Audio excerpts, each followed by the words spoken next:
Boa noite. A subseção Santos da Ordem dos Advogados do Brasil tem novo presidente, Luiz Fernando Afonso Rodrigues. A decisão do Conselho Federal da OAB foi publicada na semana passada no Diário Oficial da União. Com isso, o advogado Luiz Fernando assume imediatamente o cargo até 2018. Para falar mais sobre o assunto, nós recebemos o próprio Luiz Fernando aqui. Boa noite. Explica para os nossos telespectadores, Luiz Fernando, como se está se desenrolando, né, toda essa história que começou em novembro do ano passado. Chegou ao fim agora? Eu espero que sim. Eu espero que seja uma página virada na subseção de Santos, na história da subseção, que sirva de exemplo para futuras diretorias, para que isso nunca mais volte a ocorrer. Que esse efeito pedagógico das decisões judiciais e na esfera administrativa façam com que novos dirigentes da ordem sempre respeitem os ditames legais dos concursos, dos pleitos eleitorais. Quero dizer também que não só um novo presidente, uma nova diretoria, com Matheus Cury de vice, com a Marília Bonavides de primeira secretária, com o Fernando Rocha de tesoureiro e com o secretário adjunto, o doutor Danilo Pereira. Então estamos prontos para assumir a ordem e eu gostaria de contar alguns detalhes de como foi o julgamento, até para esclarecer a sociedade. Houve a cassação do registro da Chapa 2, que era então presidida pelo Dr. Rodrigo Julião, antes das eleições, e ele obteve uma liminar para participar do pleito. Essa decisão liminar foi cassada por um mandado de segurança julgado improcedente, verificando que todo o processo pela Comissão Eleitoral de São Paulo foi idôneo, foi correto, garantiu o direito à ampla defesa do recorrente, garantiu a ele todas as oportunidades de defesa para que ele pudesse se manifestar nos autos. Essa questão foi devolvida para o Conselho Federal, que no dia 29 de agosto decidiu a matéria de mérito, isto é, o mérito se a cassação era devida ou não. E por 26 votos a 0, se manteve a decisão da Comissão Eleitoral de São Paulo. Só teve um voto de impedimento, que era a conselheira federal pelo Estado de São Paulo, que não poderia votar porque o assunto era do Estado de São Paulo. Mas 26 estados da federação corroboraram a decisão da Comissão Eleitoral de São Paulo. E por maioria, por 16 votos a 8, determinaram que não haveria necessidade de novas eleições e que se mantinha a decisão da Comissão Eleitoral da OAB São Paulo. E até de forma imediata determinou que nós assumíssemos já a gestão para pôr fim a uma triste história da intervenção, que foi um remédio amargo, mas necessário. Esses interventores nomeados pela Seccional de São Paulo, pelo Conselho Estadual de São Paulo, que assumiram aí a gestão da OAB por 3 meses, são verdadeiros heróis, porque assumiram num momento difícil, delicado da subseção, participaram de forma efetiva, sem estar previsto na vida deles esse projeto, e se dedicaram ao máximo a esse período de transição, que poderia ocorrer ou não uma nova eleição. Então eles estavam já há 3 meses e poderiam ficar até o final do desenrolar dessa situação. Mas acredito que com a decisão do Conselho Federal, que de forma unânime ele determinou a cassação de registro da Chapa 1, a questão se resolva e de forma definitiva. O senhor já assumiu a posição de presidente da subseção? Dia 29 de agosto foi a decisão do Conselho Federal, saiu publicada no Diário Oficial dia 1º de setembro, então já assumi imediatamente porque a diretoria não poderia ficar acéfala. Então já estou à frente da ordem, já com a minha diretoria, tomando pé da situação, fazendo a inventariança da situação, tendo conhecimento e já preparando o nosso projeto para essa gestão. Cabe algum recurso ainda, doutor Luiz? Eu acho muito difícil discutir essa questão, tendo em vista que foi unânime a cassação.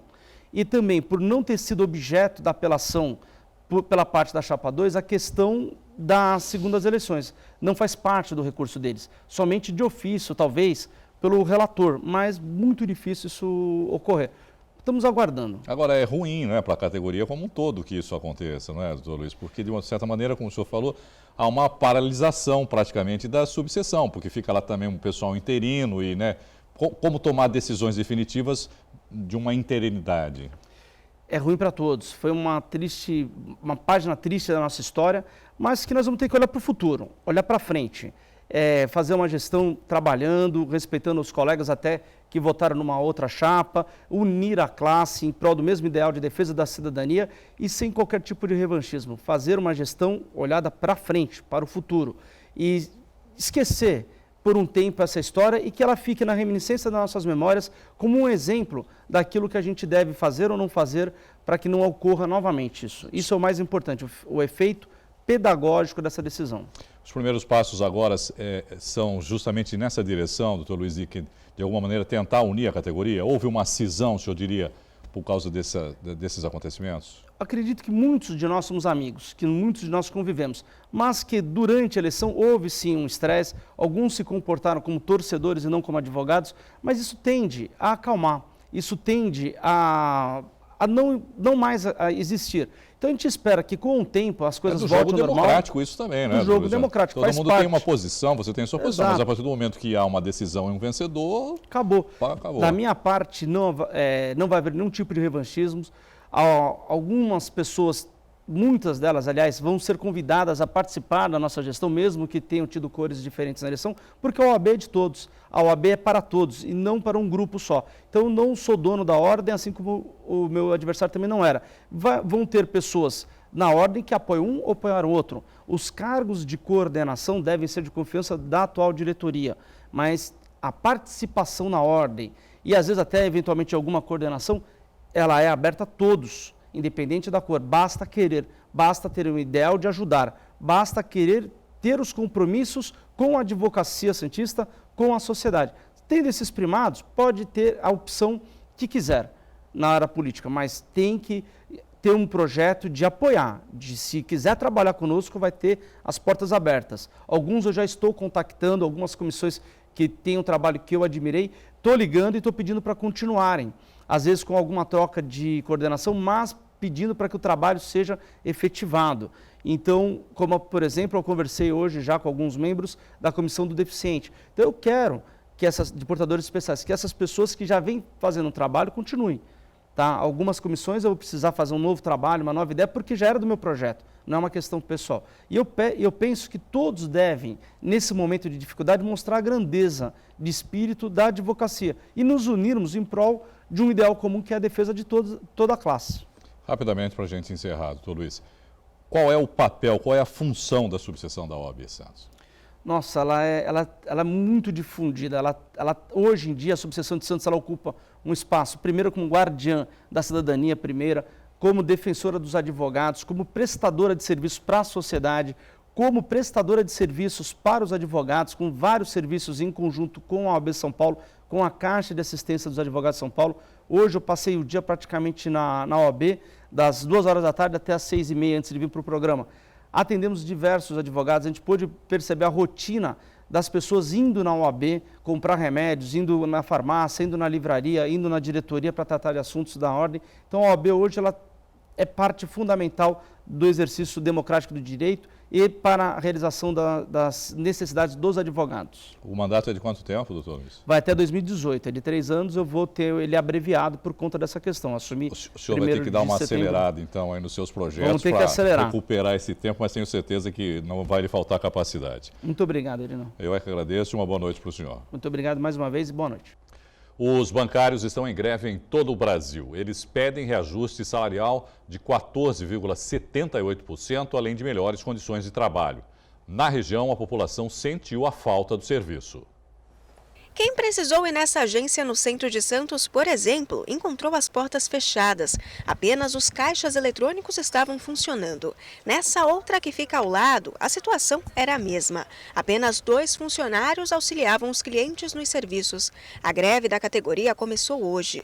O grupo rejeitou a proposta da Federação Nacional dos Bancos de reajuste salarial de 6,5%, mais abono de R$ 3.000. Nós rejeitamos porque o abono significa um retrocesso, um rebaixamento salarial. A nossa reivindicação é de 14,78%, que é a inflação do período, mais 5%. Na Baixada Santista, são cerca de 2.300 funcionários em 300 pontos de atendimento. Em Santos, 90% das agências aderiram à greve. Quem usa os eletrônicos acaba no mesmo, dá no mesmo. Mas quem precisa do caixa acaba sendo prejudicado. eu não enxergo para utilizar o caixa eletrônico. Então é difícil, fica mais difícil, tal.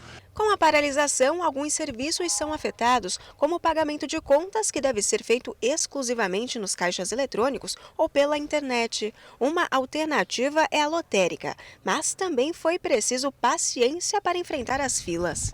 Acaba dificultando essa fila maior ainda? Com certeza. Isso é um absurdo. A gente fica uma hora e meia numa fila para tirar o nosso próprio dinheiro, que os bancos não dão esse apoio para a gente.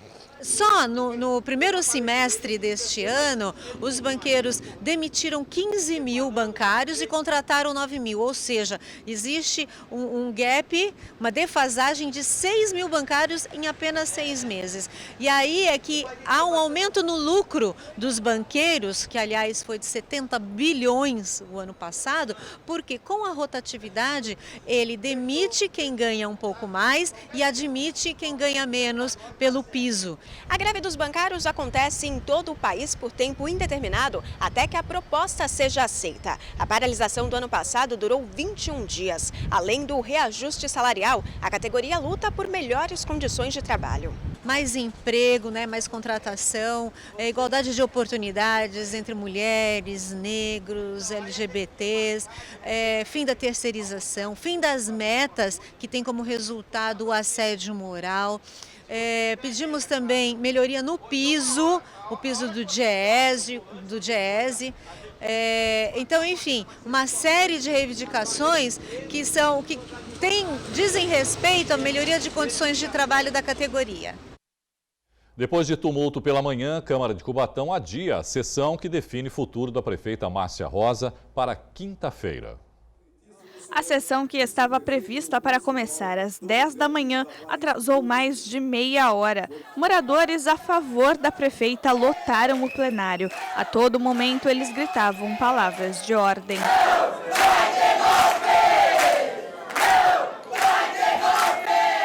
Nós não aceitamos que ela seja julgada dessa forma, entendeu? É uma boa pessoa, uma boa prefeita, foi um dos melhores prefeitos que nós tivemos aqui na cidade de Cubatão, que fez bastante coisa. Pena que muitas pessoas não viram, né? Mas vão ter muito tempo para enxergar. Nós fomos 56 mil votos que a prefeita Márcia Rosa teve aqui em Cubatão e não achamos justo o que foi feito novamente com ela. Desde que ela assumiu o governo, ela não teve sossego. A sessão da Câmara praticamente não teve projetos e a nossa cidade não pôde desenvolver direito. O barulho dos manifestantes fez com que o presidente da Câmara, Aguinaldo Araújo, suspendesse a sessão por 2 vezes. Até uma moeda e um rolo de papel higiênico foram jogados em cima dos vereadores, mas ninguém foi atingido. O pedido de cassação foi feito em maio por um morador da cidade. Entre os principais pontos da denúncia está a falta do repasse integral dos valores do Fundo de Previdência dos servidores municipais e um suposto crime de responsabilidade por causa da criação de funções gratificadas por decreto sem o amparo legal da Câmara. Márcia Rosa e o vice Donizete Tavares já tiveram os mandatos cassados 2 vezes, em maio de 2013 e em julho de 2015, por utilizar a máquina para propaganda eleitoral. Para concretizar o afastamento, são necessários votos favoráveis de 8 dos 11 vereadores. Debate 2016, depois de Mongaguá e Praia Grande, ontem foi a vez do espectador do Sistema Santa Cecília de Comunicação conferir as propostas dos candidatos a prefeito de Cubatão. Participaram Ademário da Silva, do PSDB, Dinho Eliodoro, do Solidariedade, Severino Tarcísio Doda, do PSB, Fábio Inácio, do PT e Wagner Moura, do PMDB. No primeiro bloco, eles responderam perguntas dos internautas feitas no Santa Portal.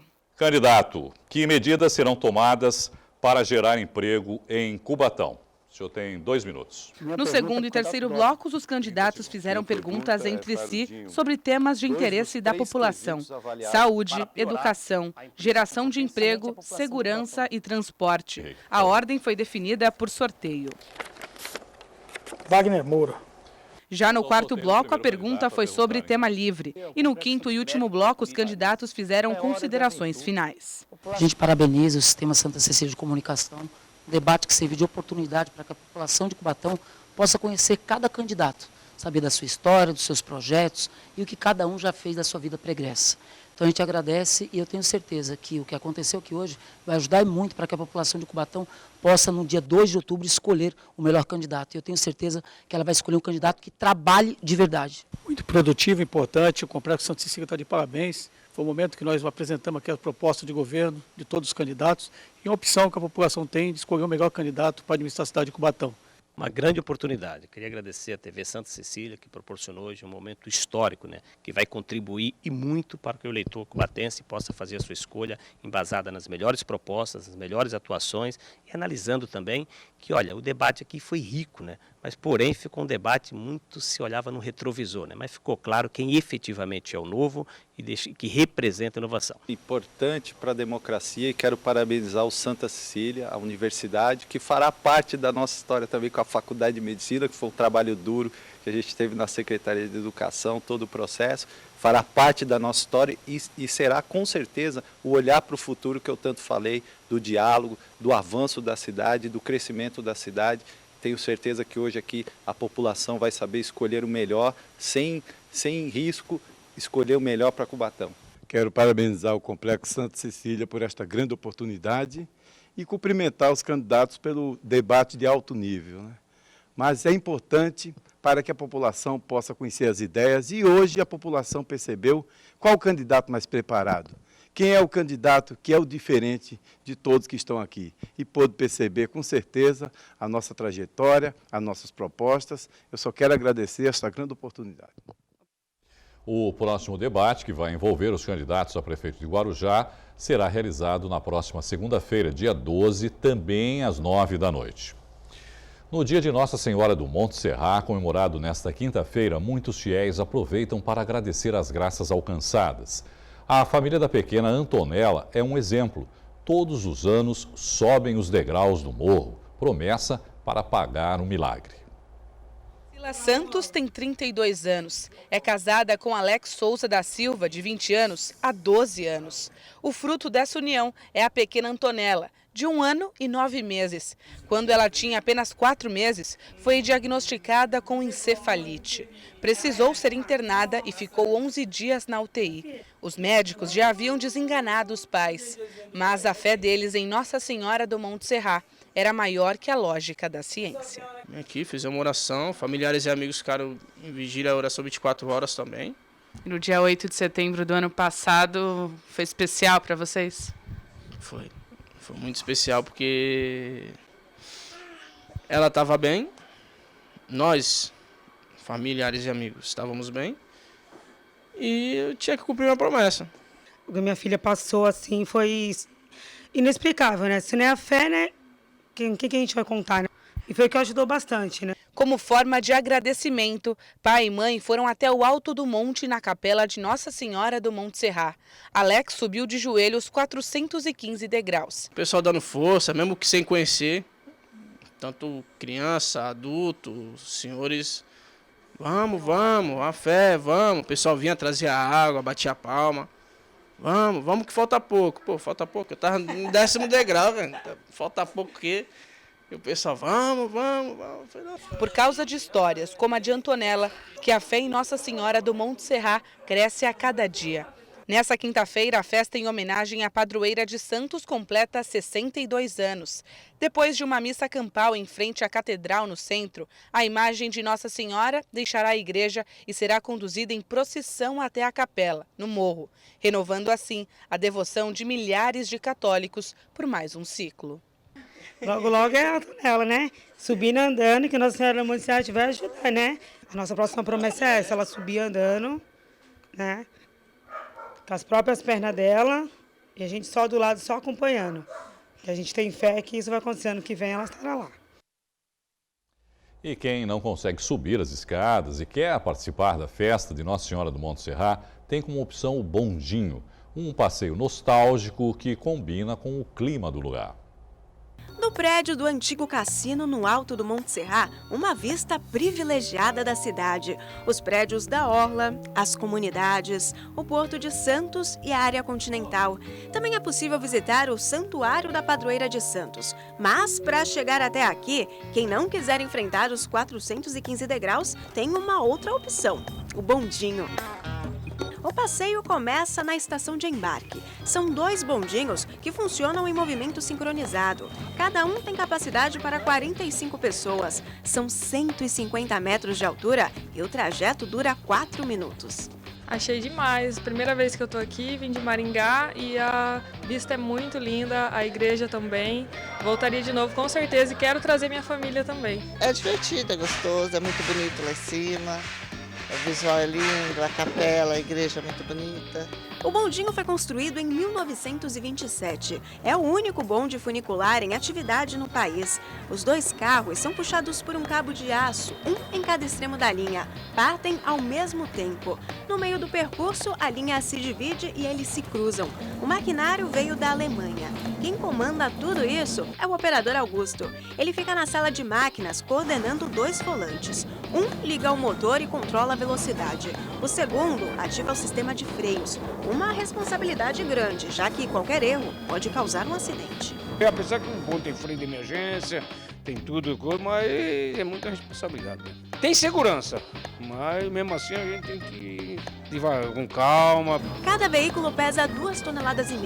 Eles são puxados por esse cabo de aço, trocado a cada 10 anos. O patrão vai para ficar sempre olhando, para pegar um costume. Sempre olhar a máquina, ver que está faltando alguma coisa, se está alguma coisa solta e comunicar a eles para eles virem reparar. O passeio custa R$ 35 e funciona de segunda a domingo, das 8 da manhã até as 8 da noite, com partidas a cada 30 minutos.